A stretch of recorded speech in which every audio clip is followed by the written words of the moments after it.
What's up guys, Bluddshed here. Today we're talking about the Diablo 3 PTR patch 2.7.1. This is slated for season 24. Remember, this is the PTR. Things can change, things can get adjusted, buffed, they can add stuff, take it away. Lots of tweaking is done. It's a 2-week long PTR process, so bear that in mind. It's gonna start Thursday, June 17th, so about 1 week from when I'm recording this. It's probably gonna be late, let's be honest. It's gonna go probably 4 p.m. on Thursday. All the videos will be up on the website. Remember, we have a full-fledged website with builds for every class, tier lists, all that you would need. Just go to bloodshed.com. There'll be links in the description as well. I also run a finance YouTube channel and a variety YouTube channel, and it's all there. We just beat Days Gone. I put the Let's Play up on the channel, so tons of content. Everything's on the site. Check it out. Diablo 2 left us with fond memories when it released more than 20 years ago. I love that number, 20. And with Diablo 2 Resurrected coming soon, we'd like to introduce a feature to honor that legacy. For this seasonal theme, our inspiration took shape by reimagining how ethereal items could manifest in Diablo 3. In Season 24, Ethereals are rare, powerful, and fleeting items with 21 iconic weapons from Diablo 2 making a return. So 21 Diablo 2 weapons are coming back to Diablo 3. They're making a return. There's a lot of them already in D3. Like tons of items are already in D3. So I don't know which ones they're gonna pick, or they're gonna come back reimagined. So we'll have to see what the list is. 21 weapons, 7 classes, 3 times 7 is 21. So 3 per class. So that's the seasonal theme. Ethereals. It's a new weapon type that players will be able to acquire and hunt for in their upcoming seasonal journey. Ethereals will roll with a powerful set of affixes. I don't know if it's going to be like a D2 item. They didn't give us any examples, so if Blizzard's watching this, please tweet out an example. I mean, we're just chomping at the bits here. It'll hold us over for a week until the PTR. Like, is there going to be a text list of affixes? Because that would be great for one item. And that is a throwback, because D2 had a lot of affixes on them, let's be honest. So you're going to get a bunch of affixes, and you're going to get a random class legendary weapon power. So for instance, if you're playing Frenzy Barb, you can get the Bastion's Revered two-hander legendary power on, say, an ethereal one-hander. So then you can rock the Oathkeeper in one hand, the Bastion's Revered legendary power on the offhand, and then you can put whatever you want in the cube, whether it's a furnace for more elite killing power or whatever. Now, obviously, this would be really powerful for necromancers because they have so many damn two-handed legendary powers that they could get on their one-hander or on their phylactery. I'm assuming that since there's 3 per class, I'm assuming every class gets a one-handed weapon, a two-handed weapon, and then their class item, right? So it might be different. So demon hunters might get a bow, a one-handed weapon, and a quiver. Necromancers would get a two-handed scythe, a one-handed scythe, and then a phylactery. I'm assuming all the main ones are covered, right? Affixes, legendary power, and a class passive. Some passives are good, better than others, you know? If you're playing hardcore, we can always have that cheat death and we don't have to worry about it, so that's kind of nice. So in a weird way, this is kind of like a baby cube seasonal theme because we're getting another weapon power on our gear. You try to fit it in a unique way, and it kind of thinks of more, I can kind of think of more combos. So it's interesting. Ethereals will have unique icons, names, item types, and sounds. That's kind of cool. Originally found in Diablo 2. For additional details on Ethereals, check out the list below. Now, they might have got these weapon models from D2. Somebody in chat mentioned it today, and I was like, wait, yeah, maybe they have the models. Maybe they can somehow incorporate it, or maybe they built them from the ground up. I'm not sure. All right, here's the details. Ethereals are account bound and can only be dropped by monsters, chests, and destructibles, but do not require your character to be 70. So this is ambiguous. I don't know if we have to be 70. Like, I don't know if the Ethereal is going to be like a level 50 Ethereal, or it's going to drop while you're leveling and it's going to be level 70. I don't know how that's going to work out. Ethereals cannot be acquired through Kanai's Cube or from Kadala. I love this, right? This puts an emphasis on getting your butt out there and farming and grinding and getting that weapon drop. I love this, man. I always think the cube is the reason why we gear too fast, and Kadala. Like, these are the main reasons why I think. And then this also prevents like bounty bots, right? People passing bounties around all day. You know, it does force you to play that class.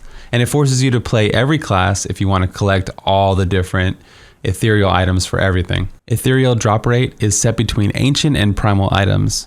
So if you said ancients are 10% and primals are less than 1%, is it 5%? Or is it like a time rarity? So this is a lot of stuff we need to test on the PTR. This could be like, for me, speed farming, I get like 1 primal every 4 hours. And then we get 1 ancient every single run, basically. So is it like every 2 hours we're getting it? This needs to be tested, and I'll let you guys know. And look for lots of videos coming on Ethereals. There are 3 unique Ethereals per class. Each Ethereal has fixed affixes and rolls 1 random legendary weapon power and 1 class passive skill. So I think these are going to be like, they're not going to have damage ranges. I don't know, maybe. Like I think like if it's a explosive blast weapon like the Wanda Woe affix, it's going to be 400%. It's not going to be like 397, 396. I just wish we had one example, right? Or like, you know, of what they look like. But we'll find out when the PTR does launch. But it's exciting to see what's to come. Only 1 ethereal can be equipped at a time. Okay, so you can't stack multiple ethereals, so it does make it feel special. They ignore item durability loss.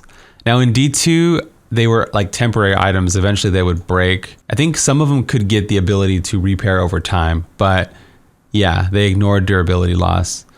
Legendary powers and class passive skills rolled on ethereals do not stack with the same power. So you can't stack powers. It's been that way with all the cube themes and the Ring of World Grandeur. You can't have like 2 COEs, right? That'd be dumb, for instance. Ethereals cannot be enchanted, transmog, dyed, reforged, or traded. Wow, no reforging.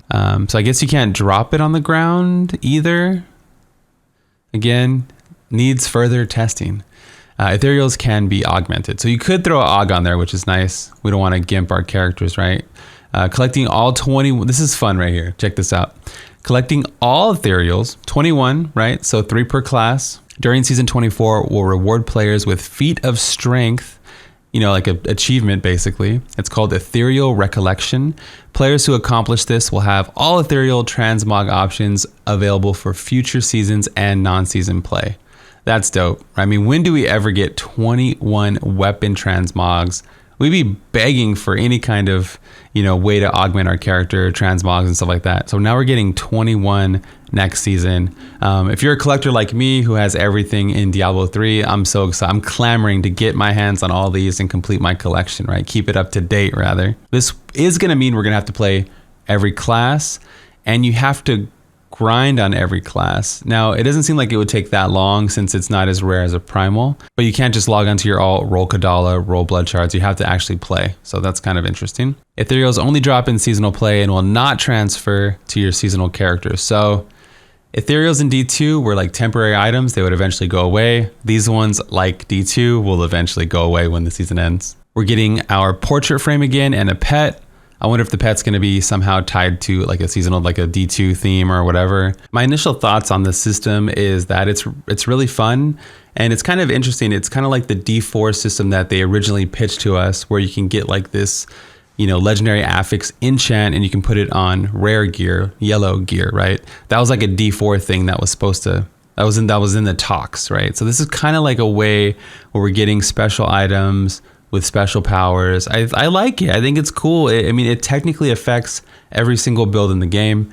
You're going to need an ethereal item for your best in slot item. Like the cube theme, it's going to open up new combos that weren't available previously in seasons. You know, necromancer has a lot of bad phylacteries that aren't in builds, and now you can get a legendary power for that offhand. Witch Doctor, for instance, can rock a sacred harvester to get that damage reduction on their offhand, versus having to use like Henry's or the Snake Mojo, right? I'm interested to get in and tinker with it and see just how good it can be, and to see what all the weapons look like and how many stats they have. And yeah, I mean, the passive thing too, like Barbs have some sick passives. So this is really good for Barb, because Barb has tons of good passives, where other classes might not have that much to take advantage of. But I guess you could rock, what, 4 passives, a Hellfire, and an Ethereal. You're gonna have 6 passives next season. That's kind of wonky, but I like it. I guess I can also get the cheat death, like I said earlier. There was also kind of like a rework.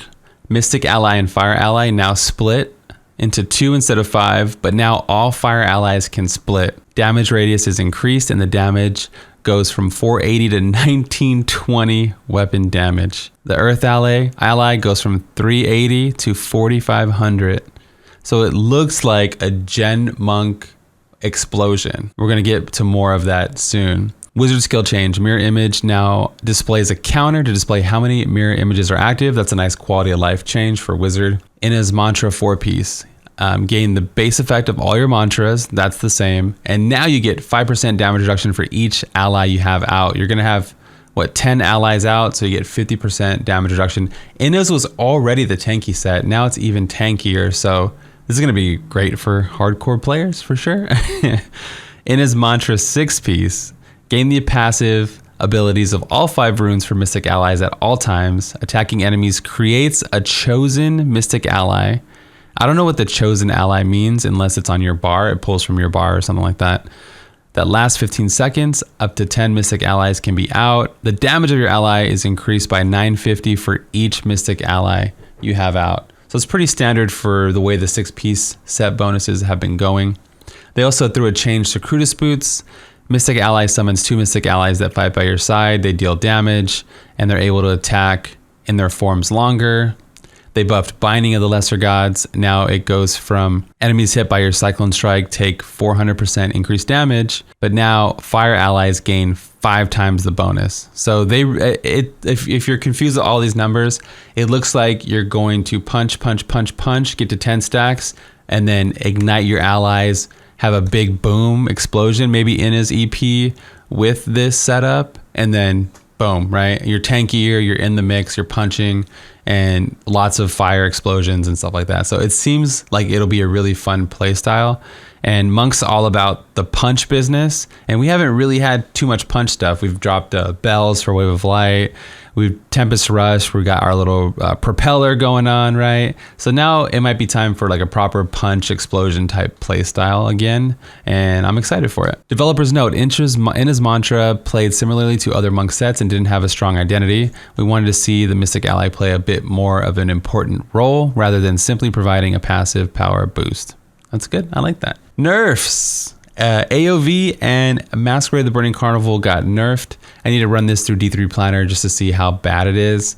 But yeah, I don't even want to say how bad it is, but it looks like they'll still be viable. I'm just not sure yet. AOV and Masquerade the Burning Carnival have been overperforming for several seasons. We're adjusting these sets in the interest of competitive variety. Okay. Please don't kill builds, just nerf them. A proper nerf, no kill, please. Anyways, guys, that's going to be all for me today. I hope you enjoyed the video. Don't forget to leave a like, as it really helps the YouTube algorithm. Again, I have the website with everything on there, from merch to all my channels and everything. We're going to be doing some more variety before the season comes out. Currently, we're playing through WoW Classic TBC. That's been a lot of fun, just leveling rogue casually, enjoying the day. You know me, man. I love Diablo so damn much that I'm excited about this PTR. I'm excited to crack it open and check out everything and do the starter videos, the guides, all the stuff. So stay tuned for the channel for all that stuff. This is Bloodshed, and I'm out of here. Peace.